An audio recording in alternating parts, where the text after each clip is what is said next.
But Dr. Walters, you also have referred to this, how to become white. There's virtually every ethnic group, every immigrant group that has come to America voluntarily has become white in the sense that they are separated from the blacks who don't become white by virtue of their skin color.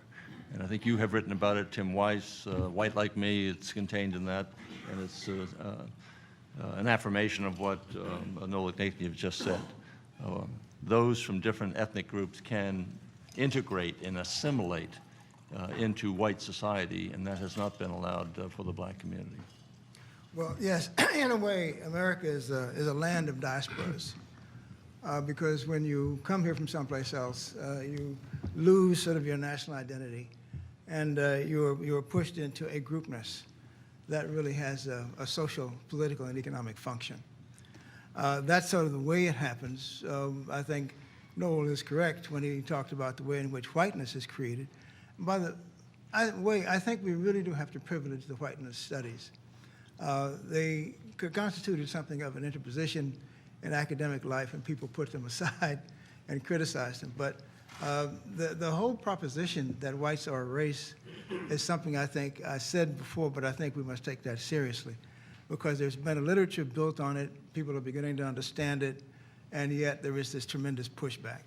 But if you look at that literature, what it says is something very simple, and that is that the diaspora and the advantages of whiteness, some of our scholars talk about, are very quickly, so even if they're only psychological, as Noel said, the psychological advantages are very important. Now, let me just say something, because I think we're at a very important moment here. And I think we have to burst this bubble in order to get where we want to go. If you read a book, Elliot Carnes' book on the slave power, Elliot Carnes talks about how, because a lot of times I wondered, you know, how did the South get to be so poor? Well, slavery did that to blacks as well as whites, because the individual white person had to compete against the slaves for an economic vitality. He couldn't do it. And therefore, this impoverished the entire region. And therefore, part of the resentment that Southern whites feel is not simply racial. It's also based in an economy which says that because of slavery and because of you, I could not make it. My family couldn't exist. It is time, I think, for us to burst that bubble, because the people that have been taken for granted, whether they're in the hills of West Virginia or whether they're in the Deep South, the fact that they have been prostituted by regime after political regime after political regime simply for votes, that fiction has to be somehow destroyed, because those people are no better off today. They're no better off today as a result of being prostituted for votes than they were before. Now, what one needs, therefore, is leadership. We need a leadership that would be able to speak to that problem. We need a leadership which should say to whites in the South and in the border states that your socioeconomic condition is just like the socioeconomic condition of the African Americans that live beside you. There is a commonness to this struggle that you ought to finally embrace, beyond race. That will not happen unless we have an enlightened leadership that begins to talk that way. John Edwards talked that way. Even Howard Dean went down to South Carolina, and he says, I am tired of coming down here and talking about the Confederate flag. The poor whites and poor blacks have more in common than even their rich counterparts. So let us begin a dialogue which looks at that and finally begins to burst that bubble of the advantages that whiteness brings. Well said.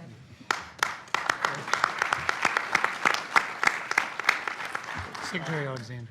I'd like to ask the distinguished panel, how do we overcome what I would describe as the look in the mirror historians, the white men who described this country and its history exclusively for what they did to it or what they didn't do to it, where you look at the history books that everybody in this room read that did not talk about women very much, did not talk about black people or people of color, except in negative fashions or as a lump. That is what is being taught to America today. So how do, with the exception of historians in this room who have tried to do this, how do we get the general public involved in understanding what the good and the bad and the evil of all of the people of this country is, so that they come forward with some ideas about them? Isn't one of the ways to think about broadening the vehicles of history? I think the work that Lou Gossett has done and so many others is to really begin to think about how do we convey those broad stories that we now understand, that we now know, how do we convey them via documentaries, via film, via the kinds of books that my 18-year-old daughter reads that I would have never read. And I think so one of our real challenges is to realize that just because we've discovered more truths, but we don't present them in a way that is accessible to the broadest populace, means that we are basically talking to ourselves. And we're dancing around the edges of change, rather than recognizing that the key ought to be how to make sure the 18-year-old kid grapples with these questions that we all now take for granted.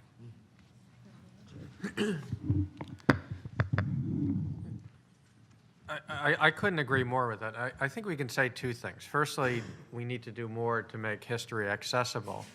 And that's a question that I think in some ways is beyond the scope of this conference, and it's a whole separate question. But I think the more important point is that what we are learning is that we're learning that we shouldn't be afraid of history, but we should embrace history. And the story of America and the story of the American condition, for both its good, its bad, its evil, it's inspiring. It really is a multiplicity of things, and history has gone in waves where at one point we whitewashed it, at other point we're starting to discover the question of the lost voices. And the question of the lost voices is as inspiring, for those who struggled, for example, the blacks during the Civil War, who struggled to reclaim their freedom or claim their freedom themselves. So on one hand, Lincoln freed the slaves, which he did with the Emancipation Proclamation and fighting a great struggle. But by the same token, there's a story of individual blacks, men and women and older folk and children who did everything they could to sort of claim a destiny for themselves. And the more we've learned is that as we add these multiplicity of stories, it really enhances and enriches the American story rather than degrades it. And I think the more we understand that, the more we will start giving the fullness of American history in all its different dimensions. And I think we'll be better for it. Can I just add quickly? I really do think that it is the business of this meeting to do what Lonnie says, and that is to talk about broadening the vehicles of history. I've just finished a book that is in the same category of the one that Doug Blackman is going to speak about at lunch. I didn't know he was writing. He didn't know I was writing. But my book is on slavery in the 20th century. And by the way, the last case I found in the Justice Department files was in 1954 that was prosecuted for chattel slavery. 35 miles outside of Birmingham, Alabama, the Dowd brothers were prosecuted for slavery. 1954. But both Doug and I, and I'm sorry that I'm sort of poaching on his territory, but I won't be here this afternoon, have indicted professional historians. Because this story, I'm a political scientist, he's a journalist. And we are the ones that are trying to bring this story of slavery in the 20th century for people to understand that part of the reason why some blacks, the 40% you're talking about, are there was because that a lot of them were in slavery in the 20th century. That's not in the mind of many African Americans. A lot of them were in slavery in the 20th century. Not in the 19th century, but in the 20th century. So now what do? The textbook, the publication of textbook is a politic. And we have to understand that. This is not something simply academic or accidental. So there's a lot of money, there's a lot of politics in the publication of textbooks. There is a control factor there that sometimes weeds out the stories that should be in them. So unless you broaden the vehicles, you're not going to have the story. We've got to talk about that. How do you broaden the tremendous documentary that you brought on Robert Kennedy and the others, Lou Gossett's work, We've got to broaden these vehicles so people understand these stories, and we can bring them to them quickly and powerfully in a way that they simply can't avoid them.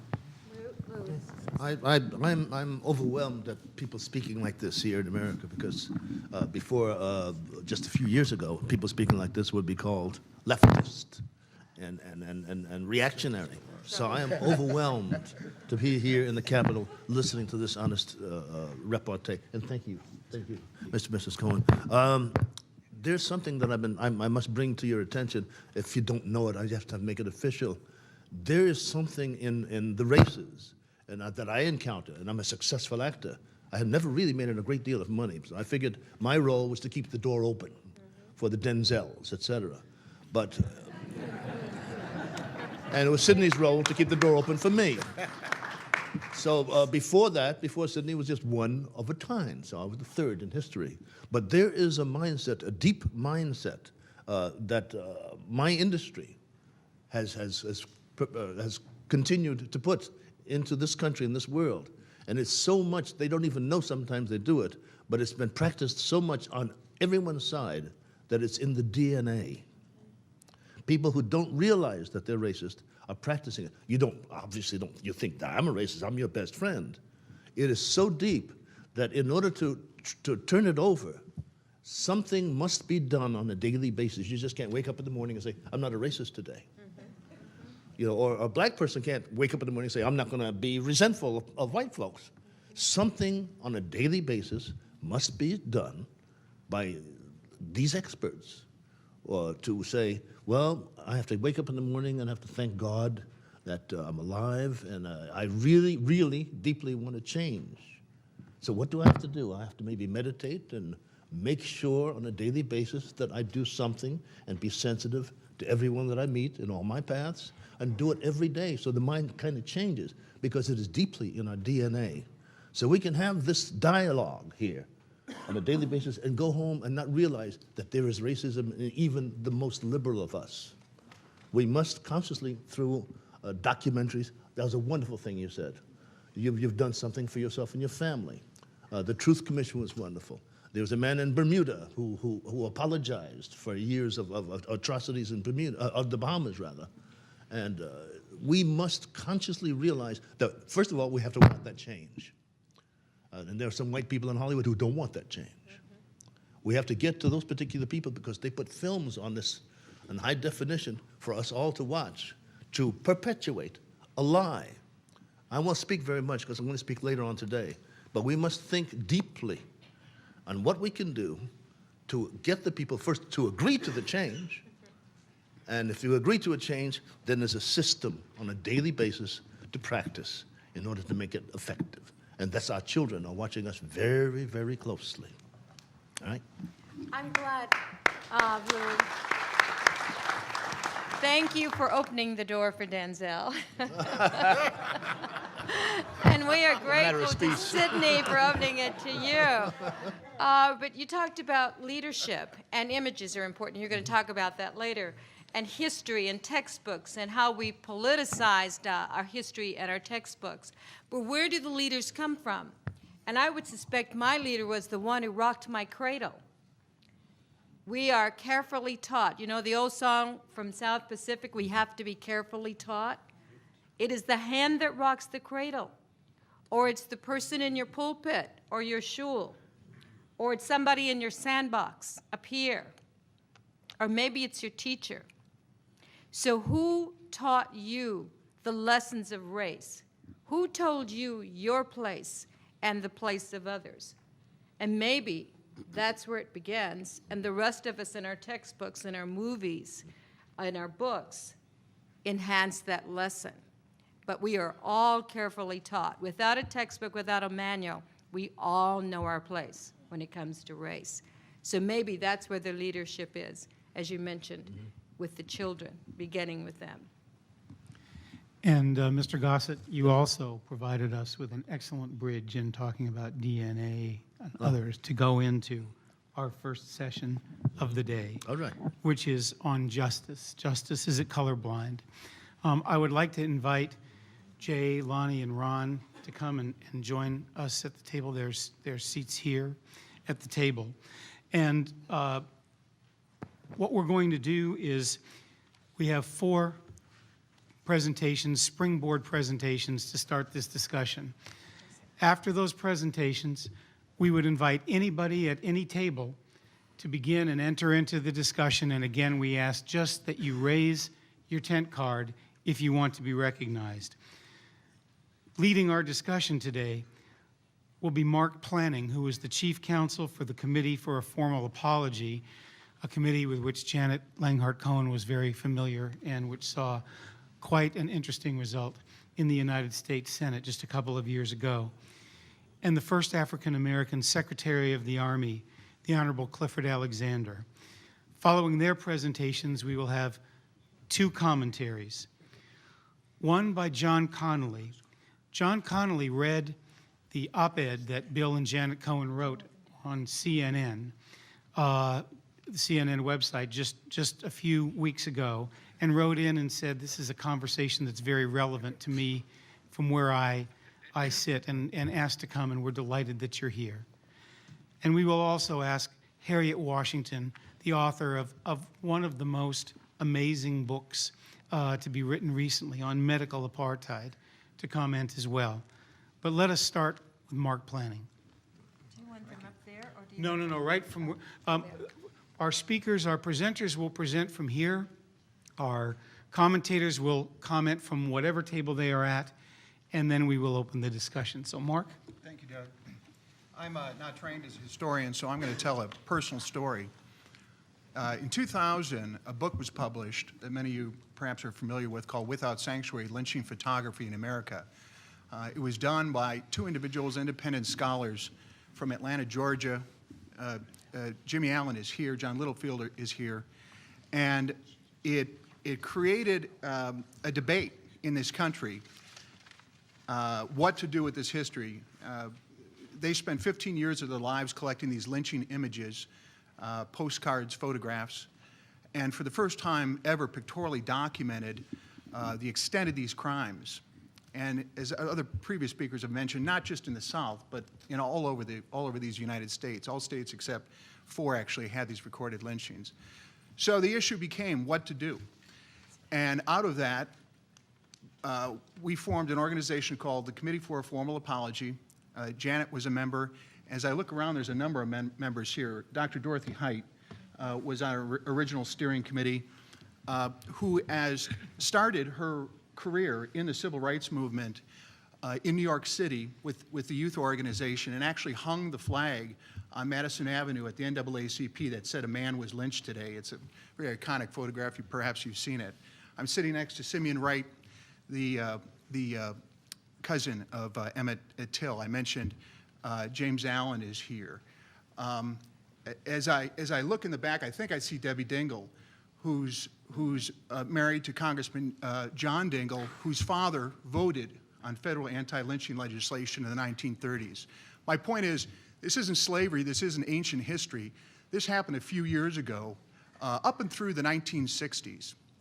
So we organized this group, and the first thing we did is we went back to find the apologies, past apologies from Congress to African Americans.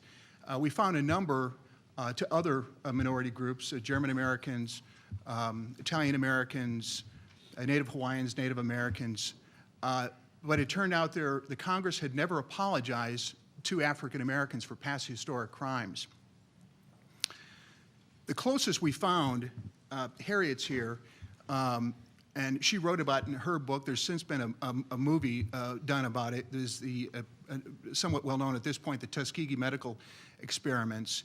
And Senator Edward Kennedy in the early 1970s held an oversight committee that exposed these crimes that went on for 40 years from 1932 to about 1972.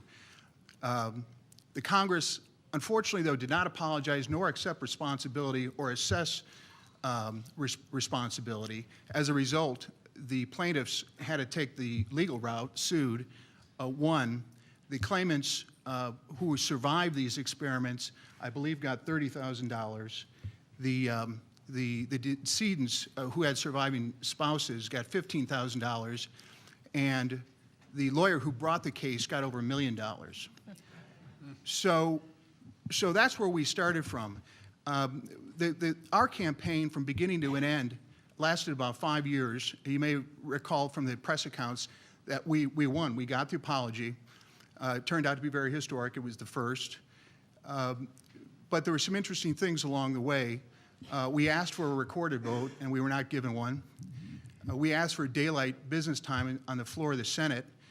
We were given 7 o'clock at night after the news cycle ended and everyone was eating dinner. And but we got it. And let me add at this point, people have started their other remarks about the Cohens. I firmly believe, and I was intimately involved in this, that we still would not have received the apology if we did not have Janet Cohen, seriously, who used her platform of 40 years, and I understand it, I would never want to say no to Janet Cohen either, but who used her platform and her goodwill to say, no, this is going to happen. So we had other members, Dick Gregory and Faye Williams. Janet's autobiography came out at the time, and it turns out she has one of these crimes in her family. Jimmy Gillenwater's from Kentucky. And she said, no, you know, this is going to happen, and it did happen. It wasn't done on the terms that we thought, but it happened nonetheless. So I offer this story as an example to European Americans, even other minority, non-African American groups. If you look up close to what's been done to African Americans in this country, legally and with impunity, it will boggle your mind. It truly will boggle your mind. So is justice colorblind? I don't think anybody can argue that when it comes to African Americans, it is. But thanks to this conference that the Cohens are hosting, it will be, and with the follow-up work, it can be. Thanks. Thank you, Mark. Thank you, Mark, very much for those remarks. And thank you, Jimmy Allen, for being here and doing the book Without Sanctuary. When Mark gave me your book, I think you saw the pictures of the cover on this larger screen. There are pictures throughout. And I learned in looking through the book Without Sanctuary that there were women and children who were lynched, not just men.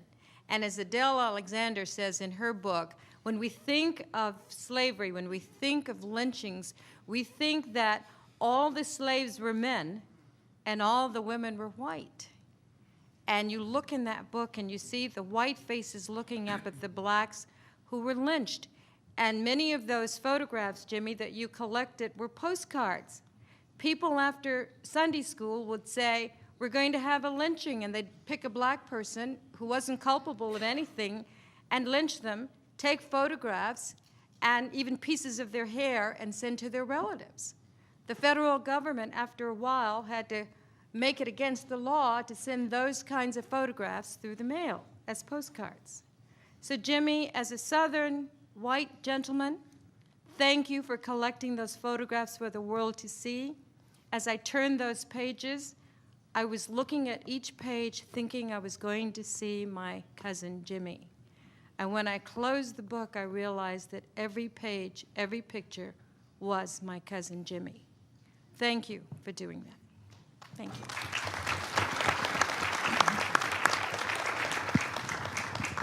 I just want to add one postscript to Mark's statement about how this all came about with a formal apology issued by the United States Senate. It was not one of our finest hours in the Senate. As I sat looking at my former colleagues, I was up in the gallery with Janet. And in fact, as Mark pointed out, the Senate refused to go on record and have a recorded vote where every member would say yes or no. Instead, they scheduled it for a Monday evening, not at 7, but actually the vote didn't occur until 9 o'clock. And they scheduled it at a time when there would be no Senate business, and so there'd be very few senators present. And therefore, you could have a non-recorded vote, a voice vote, with a handful of senators in the chamber. But the vote did take place, and it did pass, not unanimously, but with a sizable majority. But I thought at a minimum, senators would be willing to look back and say we had an obligation during those years to stop this heinous practice. And when we talk about lynching, it's not simply the rope, which is bad enough, but the mutilation and the burning and the hacking away, and all for the joy and pleasure of people who are watching. That's a part of American history we don't see much of. And I would have hoped that my former colleagues could have gone on record being unanimous. It didn't take place, but we got it. Thanks, Bill. That's an excellent point. And I'd just like to briefly backfill on his remarks. There are actually 8 sitting senators. 2 have since departed from the Senate, but 8 that refused to co-sponsor the apology. That's 8% of the United States Senate in the 21st century. There were 3 bills, and I didn't frame this properly initially, but there were 3 bills that passed the House of Representatives over a 20-year period between 1920 and 1940. They passed overwhelmingly. Each time these House-passed bills came before the Senate, they were filibustered, and some of the ugliest filibusters you can imagine.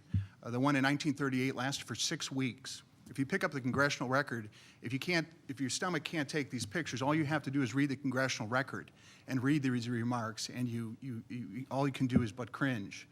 So, to Secretary Cohen's point, you'd think this would have been a no-brainer, but here we are in the 21st century, still struggling with co-sponsoring an apology. This wasn't monetary compensation; it was just an apology for these crimes that the Senate had, through these filibusters, had direct complicity in, and we almost didn't get there.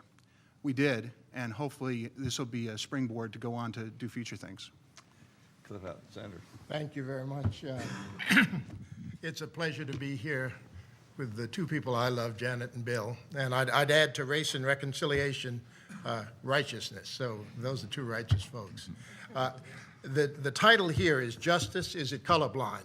We don't have justice in this country. We have a pay-for-play business. If you have enough money and can get a good lawyer and you're charged with a crime, you'll probably get off. Now, it is absurd to presume that we do not carry a series of stereotypes about people of color in this country. Those stereotypes affect justice, affect jobs, affect everything we do in the beginning. When I was listening to Mr. Gossett about the movie industry, I used to be head of the Equal Employment Opportunity Commission. I held hearings in 1969 about discrimination in the movie industry. And the reason that we emphasize the movie industry, and I also did it with the networks, is that they create the image of people in this country.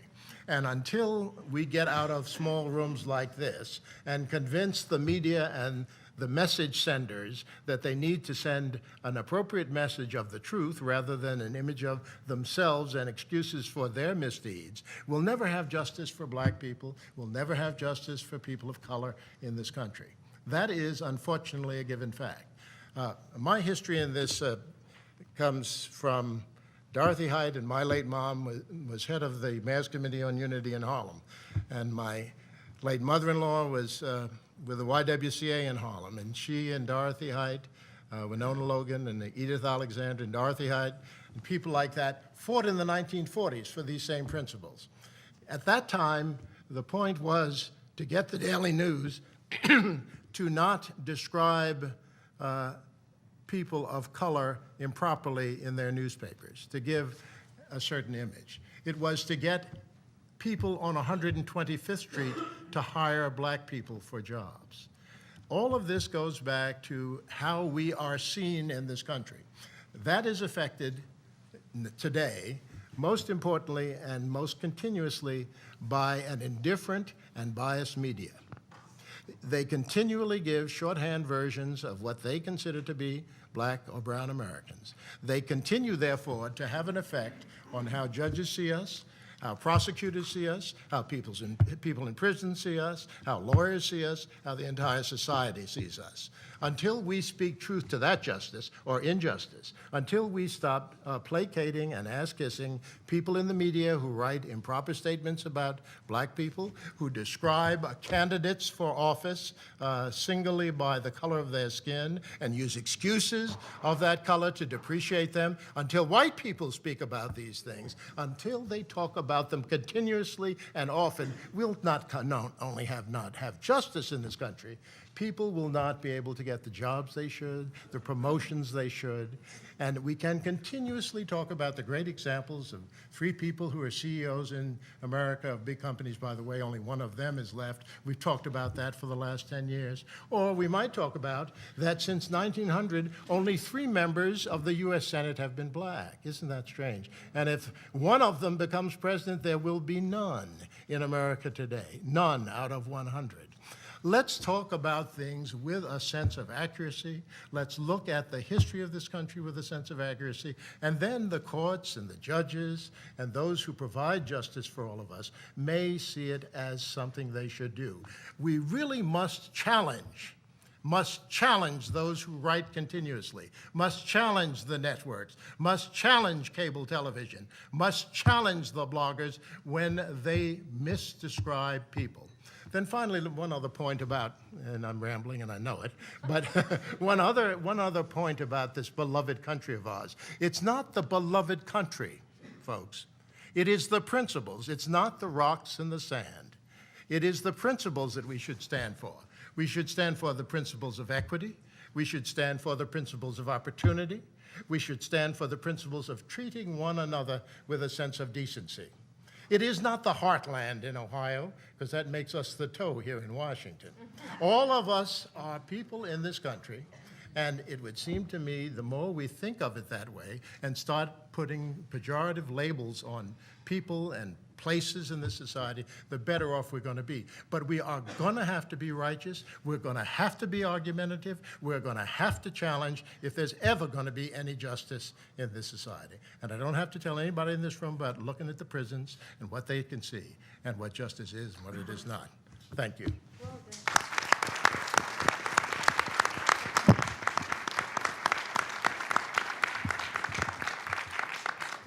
On a statistical matter, there are roughly 2.3 million people in prison in America, the highest rate, I think, of any country in the world today.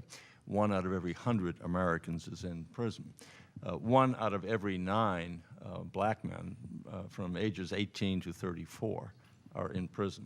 1 out of every 34 are Hispanic. So when you look at the numbers and you look at the disproportionate numbers of black people or people of color who are in prison, it says something about our society that needs to change. One other little point. My late cousin, a man named Andy Razoff, was a great writer of songs. And in the early 1940s, he wrote a song called We Are Americans Too. And it went something like this. We are not exotic, nor less patriotic. Now you have the reason why we say, from the pick and the plow, from the sweat of our brow, we are Americans too. From the record we've made and the part that we've played, we are Americans too. Somewhere out there in the parade, loudly, proudly, and undisplayed. Then it was 10 million strong. We are Americans, we are Americans, we are Americans too. We have to stop begging America to accept us. God damn it, we are Americans.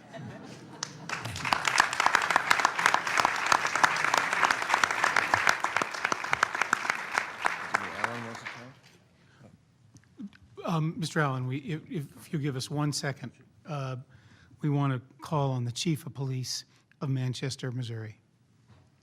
Thank you.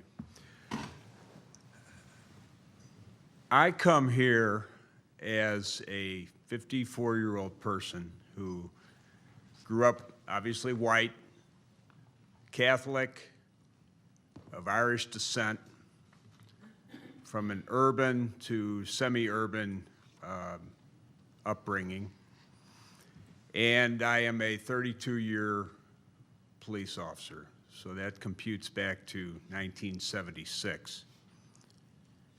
I believe that, I think this is true with all of us, that our professional persona is an extension of our personal persona, and will explain that and come back to that a little bit. That is certainly true in my case.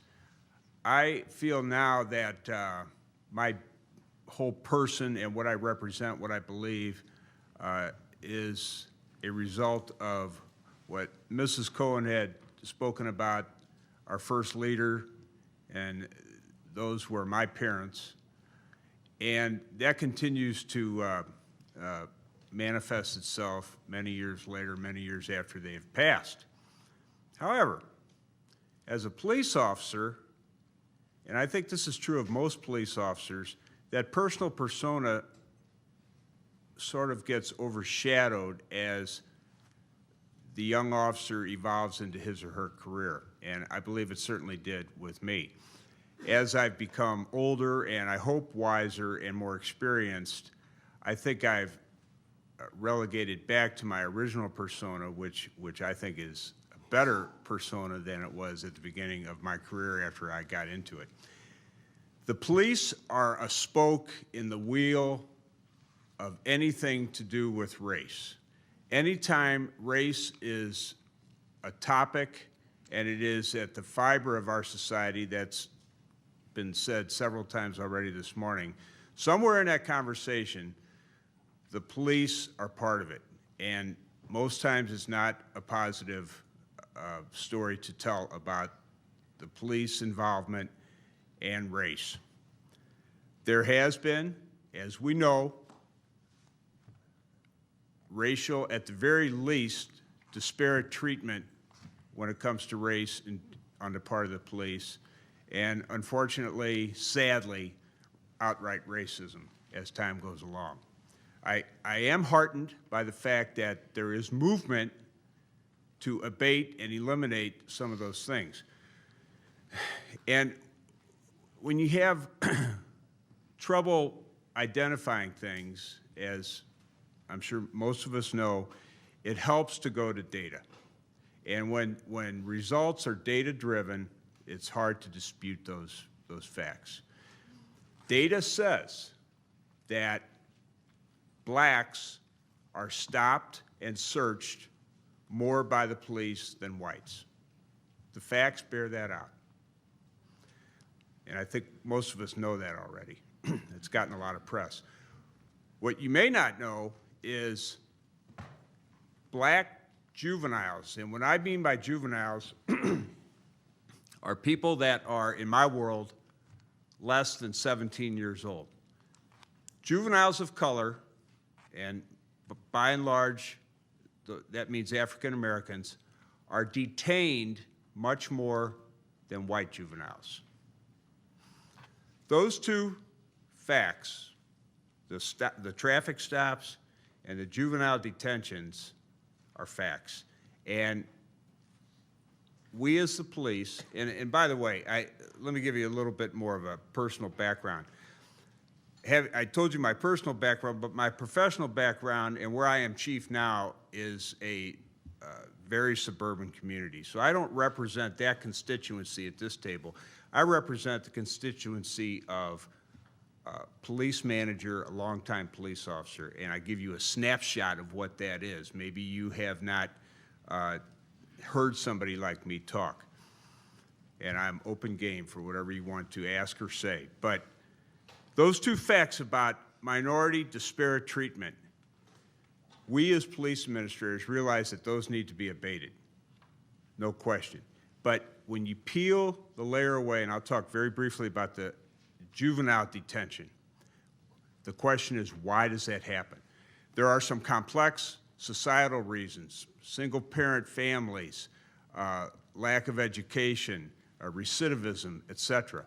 But a lot of times, when the dust settles, many times it's because the children are black. There are some ordinances, laws being bounced around, bannered around in the St. Louis area about outlawing baggy pants on kids. And 9 times out of 10, it's black kids. It's the most ridiculous thing I've ever heard. We are outlawing freedom of expression. We are outlawing how people dress. And that goes to the core of a lot of times why blacks, by the police and by others, are treated disparately, because of ignorance. ignorance on the part of whites. And I and a lot of our police are guilty of that. What Mr. Gossett made a point, and I will say this, Eddie Murphy did a bit a long time ago where he got made up like a white person. and he went on this skit to different white scenarios on a bus and to a store, and it was a silly thing. But the point is that black people are never around when it's just white people, obviously. But there are little nuances. Mr. Gossett made a point, and it's so true. Even the most liberal of us, and I'm talking as John Connolly, not as a chief, we're all guilty of, even if we have a mindset, our DNA is leaning toward tolerance, inclusion, equality, transparency, etc. I still hear every day little nuances. Oh, that's a terrible neighborhood. Or I'll hear somebody say, well, I was talking to a woman, a very nicely dressed black woman, da-da-da-da-da. You know, I ask myself, and I'm trying not to be holier than thou, we're all guilty of things. I ask myself, why is that a bad neighborhood? When that person says that, I don't ask them, but why is that a bad neighborhood? You've lived there, you know the crime statistics? I can only conclude they say that because it's a black neighborhood. I've heard that a million times. Why do you have to, when you talk about a person, specify that that person's black? Why can't we in our own world be transparent? That's my goal. I'll conclude by saying this, that, you know, this is a big event. This is a global type event with a lot of different perspectives at the table. But when we walk out this door, we'll be back in our own world. And that is where I can make changes in my world, whether it's the 8 R's, I'm the police chief, or more importantly, the 16 R's, I'm John Connolly. And that's what I think we need to keep in mind. 2 quick little stories, and I grew up in a semi-urban area, so I always had a sense of inclusion and equality with black people, but as I said, I grew up Catholic. I didn't know Jewish people at all. I grew up in a Catholic neighborhood, went to Catholic school. I was going to be a priest. I was in the seminary. I got divorced back in 1997, and as those of you who have gotten divorced know, you are somewhat economically challenged in between marriages, or you could be.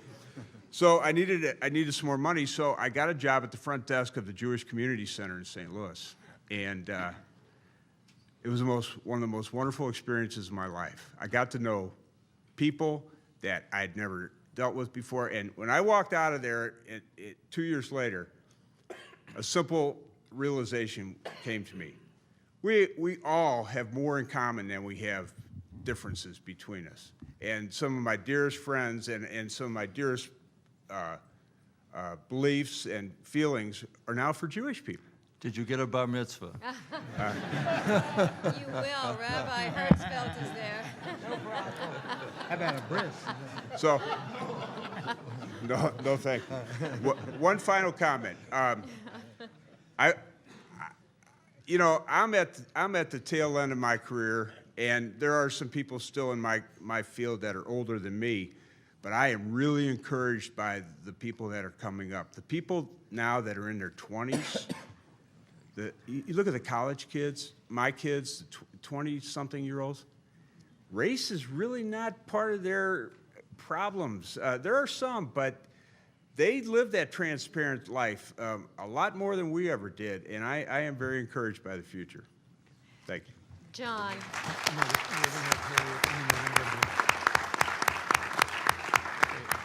John, thank you very much for answering our CNN.com editorial. Bill and I did one some weeks back, for those of you who may not know.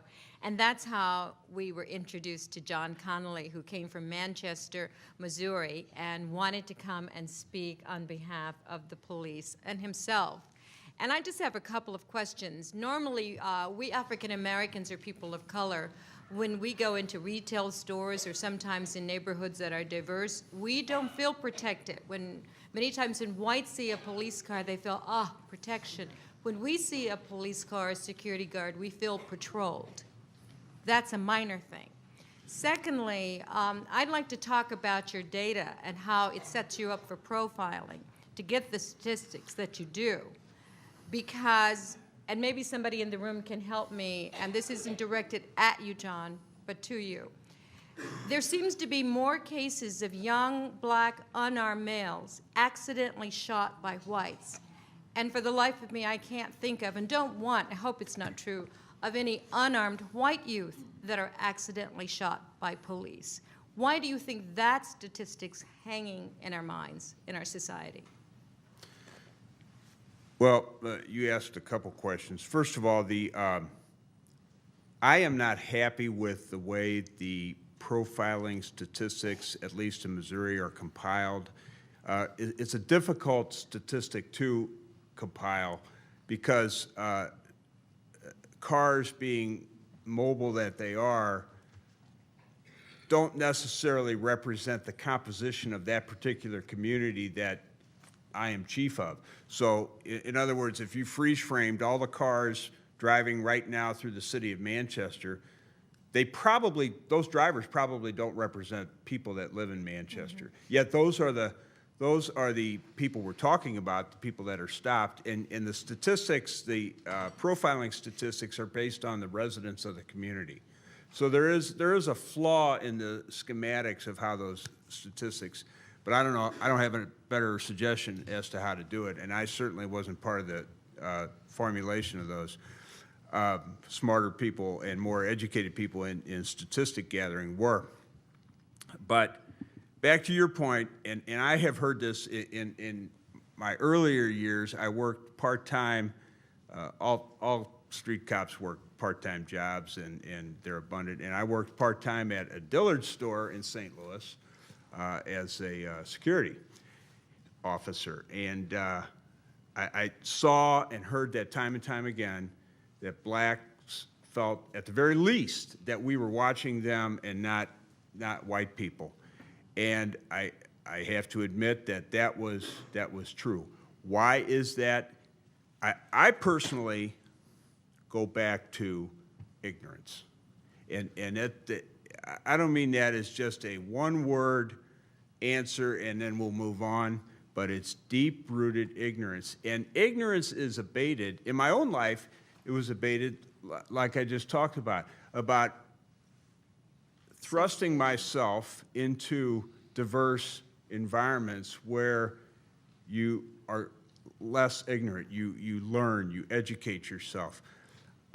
Those type of situations, and you went to the most flagrant of violations, that more black young men are shot in error by the police than white young men. And it goes back to, and I'll agree that exists. I can't give you a good answer as to why, but I can give you examples as a chief how to reduce that. And it goes back to training, it goes back to education, it goes back to inclusion, it goes back to hiring people that have grown up in an environment of inclusion and tolerance, et cetera. And again, I'm encouraged by the people that I hire. I have a paradox because at the front end, I hire people, and fortunately these days, the young people, as I said, are to that end. But there are still incumbents that don't act like that even subtly have deep-rooted DNA that still is pre-existing, and those two camps mesh. Chief Connolly, let me read you a poem, and I think it will give you a picture of what goes on in the minds of black people. The poem is titled Smile. When I see a black man smiling like that, nodding and smiling with both hands visible, mouthing, "Yes, officer," across the street, I think of my father who taught us the words cooperate, officer, to memorize badge numbers, who has seen black men shot from behind in the warmth of months. Anyway, that poem was written by my daughter. We warn our two children, as had happened to me, that you do not act like, even though you have been treated in an unjust way, like you have been treated in an unjust way, because you don't want someone with that kind of power and authority to come down on you. That is what they're facing. Now, the solution for that comes from people who have the power, recognizing that they have that power, and that they, along with those of us who point out the problems, do something about it. If we are only going to deal with the statistics of it, we won't get it. It is like hailing a cab when you're black in New York today, as you indicated. Still can't do that as easily. It is for black young men with baggy pants or with a white tail and ties, that they are treated a certain way because they are viewed a certain way. And again, the change of that has to come from those who have the power to communicate what is equity and fairness and decency. And I mean, I think we can, we can talk about it as we have for years and years and years, but until those who want to communicate it get over the stereotypes, we're going to be in a lot of trouble in this country. Harriet Washington, we're going to ask you to conclude the commentary, and then we are going to open the rest of the session for those who'd like to say so. Well, I probably have more than there's time to share to say on the issue of justice. I'm trained as a medical ethicist, so my obsession is medicine, but in a context of justice.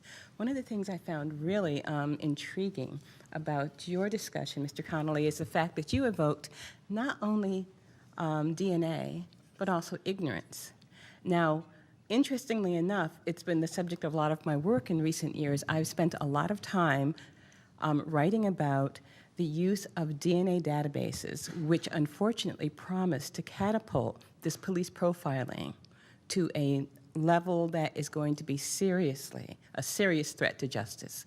We're about to take police profiling, which is systemic, endemic, and consistent, but not justified by science and not quantified, to a level where it is justified by science, or as some would characterize it, pseudoscience. One of the more interesting aspects of this work is I've been invited to write and speak about it broadly, but only in Europe.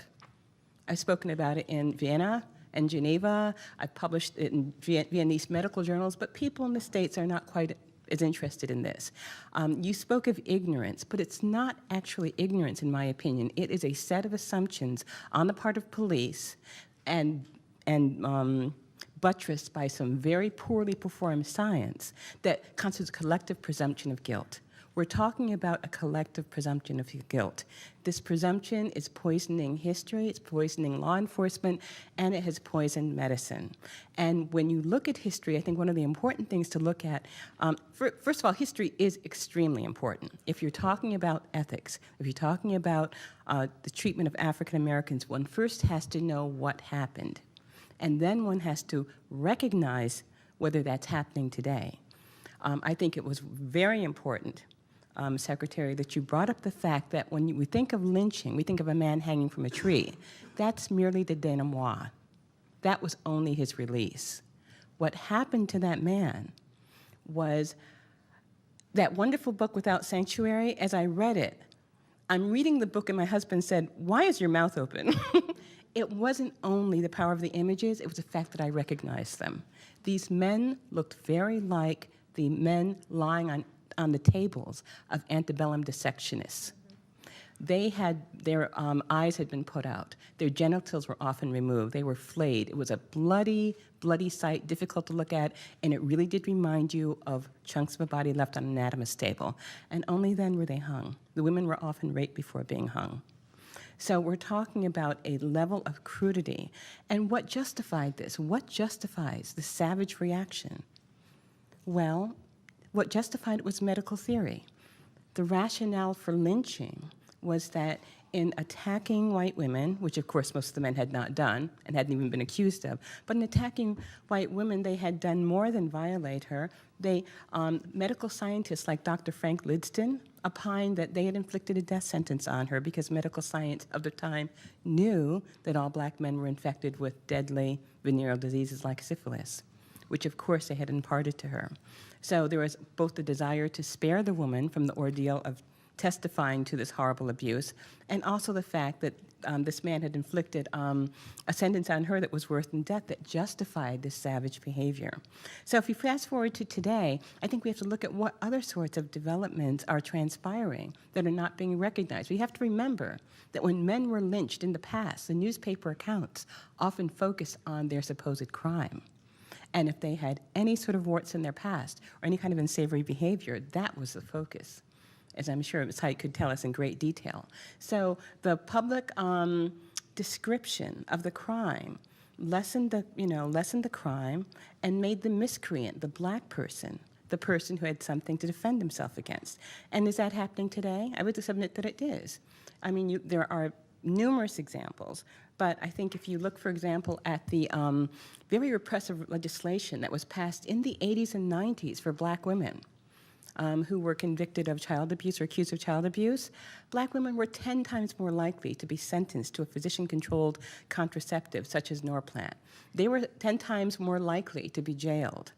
So being jailed or having their fertility impaired was a sentence meted almost exclusively to black women. In South Carolina, when pregnant women who had drug problems presented themselves for treatment in 1994, as all the PSAs tell them to, these women were reported by the hospital to the police, taken out in handcuffs, where some of them gave birth, chained to the bed. They were all black except for one white woman who, as her medical record noted, had a Negro boyfriend. So, but what did the news reports say? Very small blurbs just indicating that there was some obscure ethical question about whether the hospital should have reported them to the police. So I think that we have to know history in order to recognize when it's being repeated today, and it is being repeated today. And everything from the selective DNA sweeps that look for dark-skinned men in order to take their DNA. And even when these men are released and found innocent, the DNA is retained in databases where it forms this collective presumption of guilt to be used the next time one is looking for a criminal. That's happening at rapid rate today. There was a law signed just last October stipulating that by law, almost anybody in this country can be stopped and compelled to surrender DNA. Well, so far, of 18 sweeps, all but one in Truro, Massachusetts has singled out dark-skinned men. So these things still happen, which is why the accurate recording of history is important, why the understanding of history is important, and why it's critical for the media to report it accurately. So far, I see very distorted reporting by the media, who tend to swallow whole what scientists tell them. And all this are serious problems that we have to address. You know, in closing, I want to say about history, we are trying to solve the aftermath of our country's violently racist history. But I look on it akin as treating a patient. It's sheer folly to try to treat a patient without taking a detailed medical history. And it is a probably futile effort for us to try to resolve the aftermath of racism, to try to make sure it doesn't happen again without fully understanding exactly what happened, why it happened. Thank you.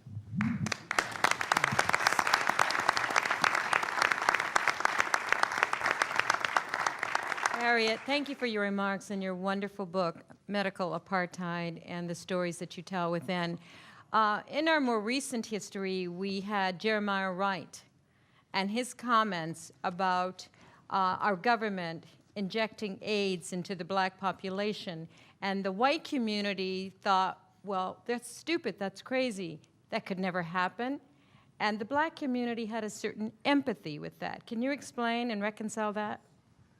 Well, first of all, I will never forgive Jeremiah Wright for linking my name with that of Dave Horowitz. But that aside, first of all, I think it's important for us to understand that although the men in the Tuskegee syphilis experiment were not injected with syphilis, it's not because American doctors did not do this. There were many men who had already been diagnosed with syphilis, and injection was not necessary. But American scientists have, as historian Susan Lederer reminds us, on 40 different occasions during the late 19th and early 20th century. On 40 different occasions, they have injected people with venereal diseases. And in several cases, these were only black people injected with specific venereal diseases. So it's not unheard of. It's not an outlandish fear. One of the things I state very early in my book is that although African American fears around medical treatment and medical culture are often dismissed as paranoia, in reality they're not paranoid at all. Some of them are true, some of them are untrue, but they're not outlandish, unreasonable fears. They're fully justified by our history. That's why I call it iatrophobia, a bit of a $10 word, but it's more accurate. It means a fear of medicine.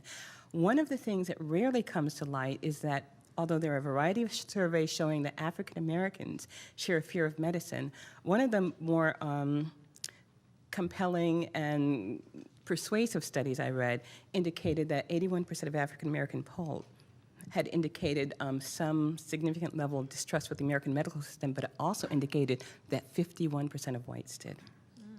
So I think in one sense, it's more properly characterized as an American concern rather than only an African American concern. Fully justified by the history. We can't forget that that whites were instrumental in ending Tuskegee's study, which is the iconic instance of abuse, and that whites were appalled by it too. Whites, realized full well that although African Americans and other groups were more vulnerable, if this could happen to African Americans, it could happen to them as well. Thank you. We are going to open this up now. We're going to start with Jim Allen, who has waited patiently, going then to Richard North Patterson, Enola Aird, Ron Walters, and David Schoen. And feel free to raise your tent cards, and Bill Cohen and Janet Cohen will be following and let us know who to call. And so, Jim? Jim, can you If put you your can mic speak to the closer mic. to you? I too want to thank the Cohens, and I especially want to thank them for keeping this where it is a discussion, because it's a lot more relaxed and interesting. My question that I would like for other people to throw into this is money, because any of this issues I found out, from the killing of black men to disarming black men to the penal system. My little county that we live in, they make hundreds of thousands of dollars a year. In fact, they're going to build another prison for renting out beds. Just one issue after another we've talked about today has to do about money. It's very profitable. The whole system is very profitable. The whole racism is very profitable. I would like to read a very short letter. I'm very nervous about reconciliation because somebody has to do the accounting, and who's going to do it? How can you reconcile when there's no perpetrators? And so people that want to end up with an optimistic ending, I think doesn't get us anywhere. There's very good reason to be pessimistic. There's almost no reason for white people to come forward and to be interested in reconciliation. They got white laws, they got white cops, they got white institutions. Why should they want to change any of that? But this is a letter from a woman. My friend John Littlefield and I have been continued collecting things about racial violence. And Robert Mallard was killed in Lyons County, Georgia, Lyons, Georgia, 2 hours outside of Savannah on the 20th of November, 1948. He was coming home. The Klan met him at the gate to his house, his 35-acre farm. He was a prosperous man. And they shot and killed him with his daughter and wife in the car. She was left absolutely alone, desperate, terrified. The only person they arrested for this crime was her. And she was dragged back from Savannah, back to Lyons. It's the same old story we all know about. I mean, it's just these people lost not just Miss Mallard, but all over the place. The families were dispersed. They lost their land, they lost their money. The guy next door ended up with their land, the farmer next door. It's just time and time, and it's happening in every way in our little community today. But here was a desperate woman, and this is a letter she wrote to the Klan 30 days after the killing of her husband, and I think it really shows the measure of desperation in a woman who lost everything. And she writes to Grand Dragon Green on December the 30th, 1948. And she says, "Do you believe that there is a God, or do you believe that you are God? I have noticed that you have misquoted the 7th chapter of Genesis. God does not love ugly. Do you remember when Moses told Pharaoh to let my people go? I am asking you the same thing, to let my people go. Stop preaching white supremacy when you know that you have a black heart.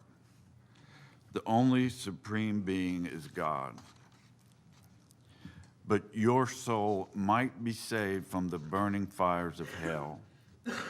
Send the deceased little baby and daughter that is striving to get an education some money because they have no father. You know that you are the cause by the wrong doctrine. You may send it to the Mallards in care of Attorney Kravitz, Savannah, Georgia. I know that your heart will not let you turn away your last chance.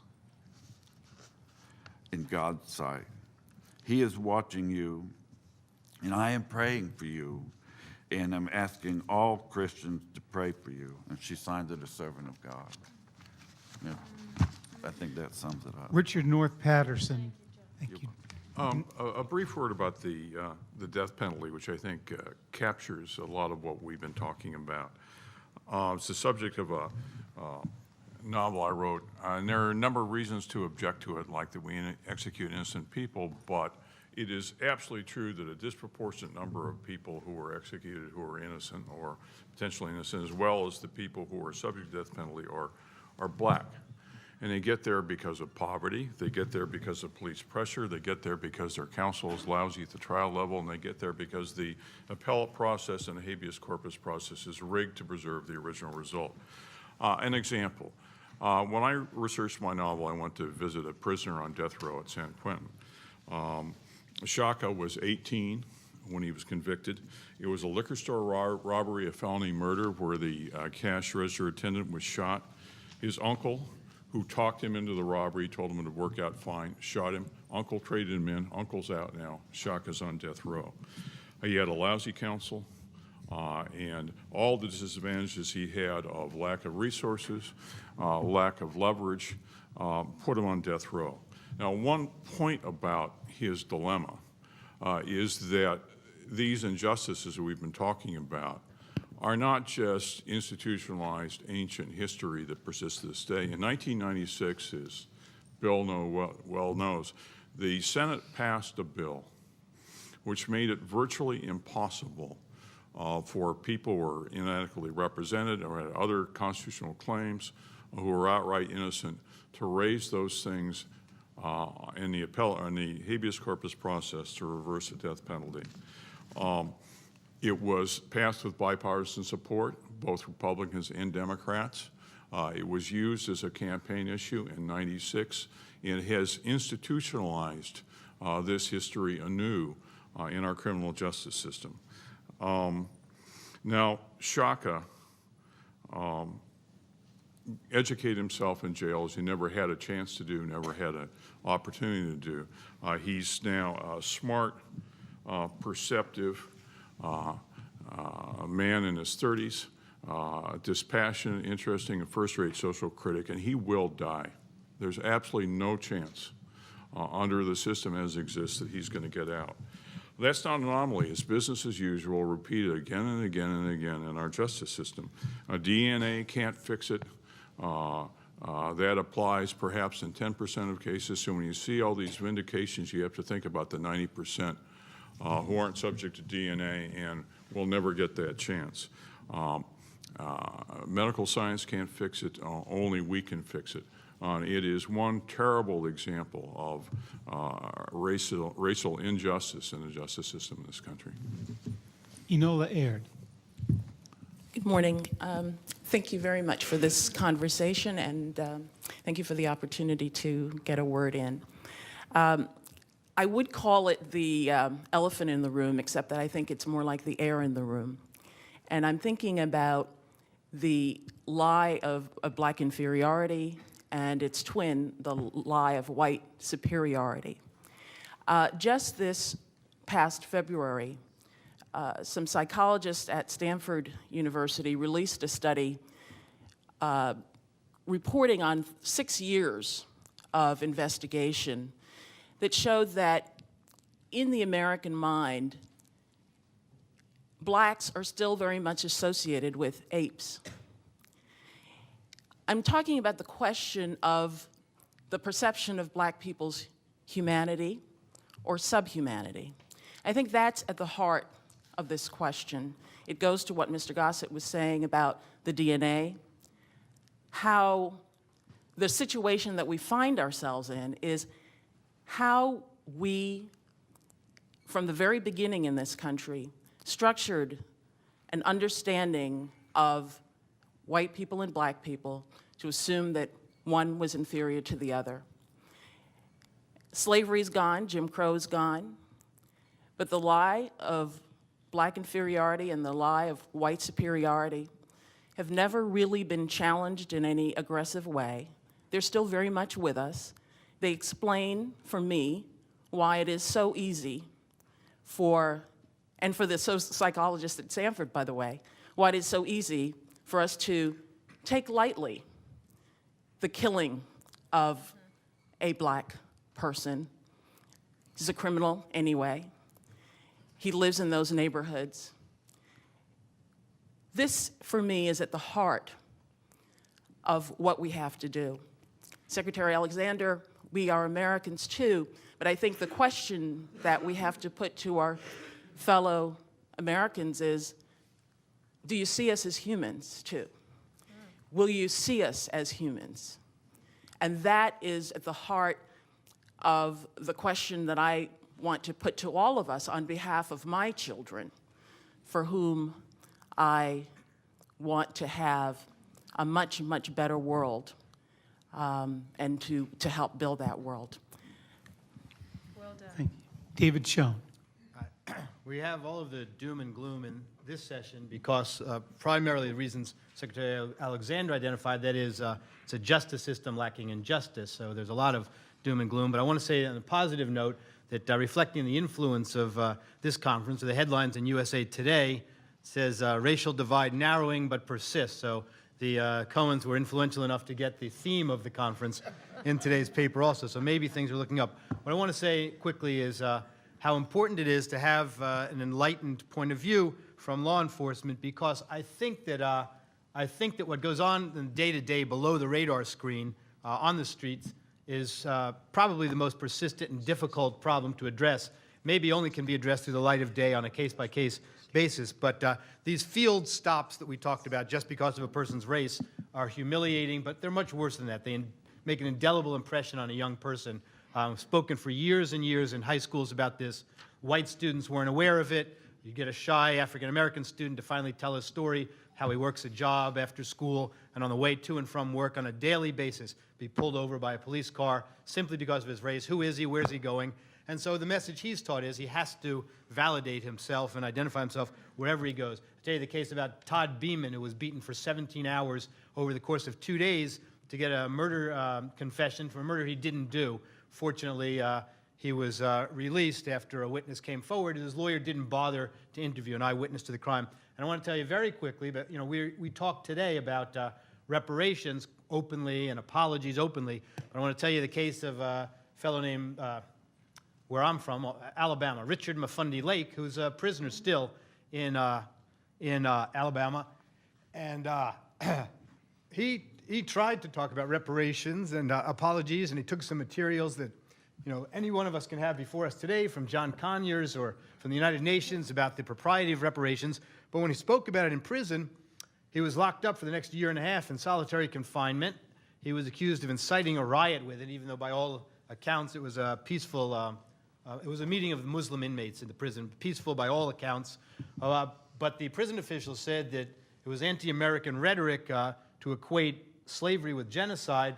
Therefore, that could risk inciting a riot. And he stayed in solitary for a year and a half. His case was settled just this week, actually. And this is something they put in the materials, I think, that for the first time ever in Alabama prisons, they'll have Muslim chaplains coming in. That was a bone thrown to him, let's say. But it's an important first step, I suppose, so that kind of thing won't happen again when there's a prayer meeting of folks and they decide they want to talk about issues of public interest. Last thing is, I can't say, we have to remember also so many people who can't be here today, who we all know many, many, many of. But I have to say, since I'm from Montgomery, Alabama, have to remember Johnny Carr, who passed away this year. And because he's my personal mentor, Judge Leon Higginbotham, who would have wanted to have been here and a part of this discussion, because he always was his whole life.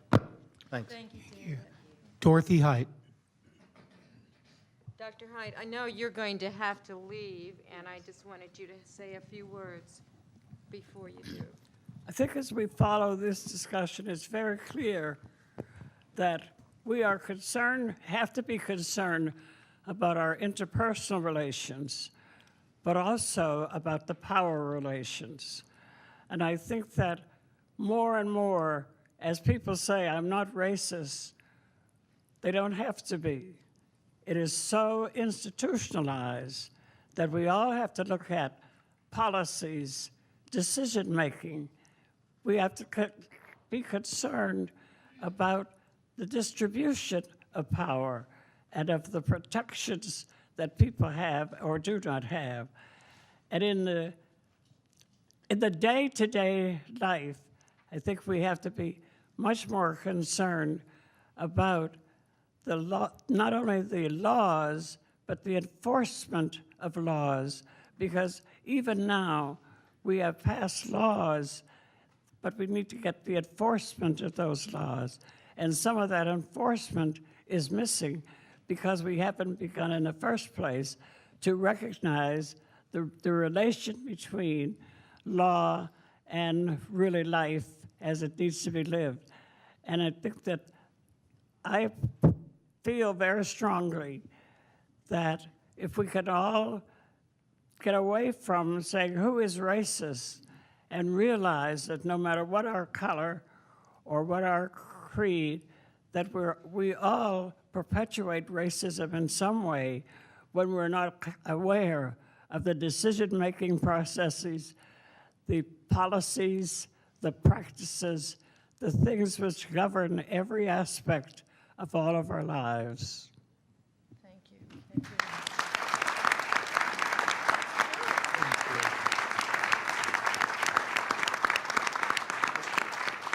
you. Friends, we have about 8 more minutes in this session, and we're going to call on Rabbi Avi Weiss, followed by Judith Mowry, Ron Walters, Bruce Jacobs, Gerald Tyler, and ending, Wesley Moore, and ending with Secretary Cohen, with Bill Cohen, and I'm not going to do the light here, just asking that you help me out. Rabbi Weiss.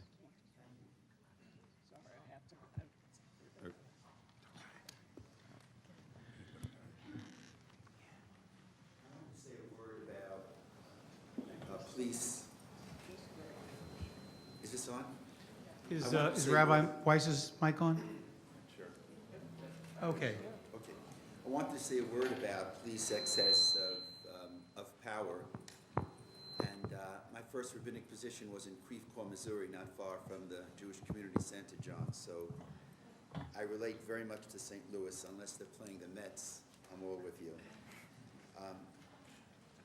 I did want to mention the name publicly of a white man whose family I know very well. His name is Gideon Bush, who was killed in Borough Park in what I consider to have been a terrible abuse of power, excess of power on the part of New York City police. I mention that because the excess of power goes in both directions. Indeed, I was arrested protesting within 500 feet of the old Soviet embassy right here in Washington, D.C. That violation ultimately was overturned by the United States Supreme Court. But for having done that, I spent a while in D.C. detention jail, where I myself was subject to physical abuse in jail, and the perpetrator happened to have been an African-American woman. Having said that, there is no doubt that on a collective level, excessive abuse from the police occurs against people of color. In New York City, we saw this especially in the case of Amadou Diallo, 41 shots, and our synagogue, Rabbi Hertzfeld, others, we stood very, very strong with the Diallo family, and we rallied together with our black brothers and sisters. I don't believe that the police purposefully wanted to murder Diallo, but I am absolutely convinced that there is a subconscious, there is a bias. If it's not on the surface, it's right beneath the surface. It's deeply embedded. It's deeply embedded in so many, and that bias is somehow that people of color are more dangerous. And as a consequence, Diallo was shot 41 times. And what I understand this conference to be about, this conference is about how can we bring about this kind of change. Yes. And this change is not a simple change to achieve. There is a kind of change which is a technical change. It's a kind of Band-Aid change. And then there is a kind of change that deals with a culture that is so pervasive that it requires what I would call a substantive change. And as to the question, what should be the incentive to me, a white man, to be involved in this kind of change? My incentive as a rabbi, as a theologian, to be involved in this change is very simple. I'm involved in this change, and I talk about how we have a mandate to be involved in this change because it is the right thing to do. That ultimately we are all created in the image of God, and the highest expression of commitment to world is imitatio Dei, what we call in Hebrew v'halachta bidrachav, walking in God's path. And it is God's way and our way to do all that we can to bring about this cultural change, and to see to it that we look into each other and we find the image of God in each of us. Thank you. Judith Mowry. Good morning. Is it okay? Good morning. I also want to thank the Cohens, of course, and I think that one of the answers is we do need to normalize the dialogue on race, and this is a wonderful beginning for that. I know we're short of time, but I talk fast, so that should work. We were talking earlier about having, I heard people talk about a consensus view of the narrative, so I want to stop and I just want to back up for a minute to talk about when we, and particularly we as white people have a habit of doing this, is we separate race from other things, but I keep hearing the centrality of the issue. I was just in New Orleans recently, and all of the white people that I spoke to at this gathering told me we talk about race all the time in New Orleans, and all the black people I talked to said we never talk about race here. So there is sometimes a semantic difference where white people feel that when we talk about inclusion and diversity that we're actually talking about race and we're actually talking about equity. So I would just like to throw that out.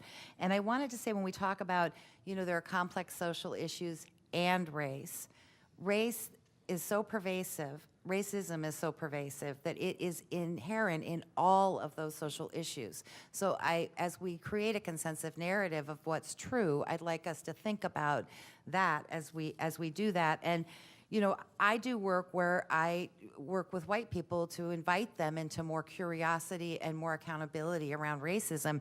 And when I hear there's the history that we need to teach and have a shared narrative of. The other piece of it I really believe so strongly is we are creating the narrative now of how we go forward. we look past and we revere people who set the narrative through their vision and through their belief and through their dream. So I want to make sure we do that as well as we step forward.